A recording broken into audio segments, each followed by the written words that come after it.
Logitech develops remarkable products under its Logitech G brand, specializing in gaming accessories. The brand recently launched a new lightweight, ergonomic headset with a long battery life.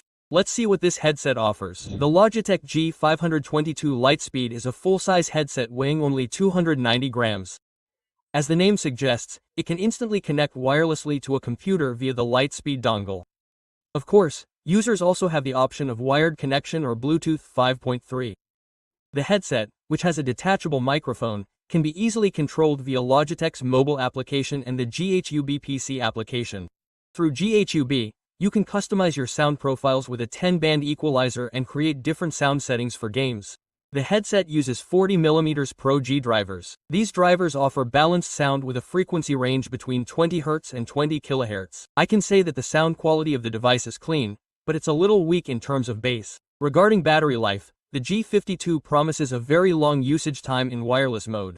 It offers up to 90 hours of use with RGB lighting off and up to 40 hours with RGB lighting on. The price of the Logitech G52 LIGHTSPEED is approximately 9,400 Turkish lira.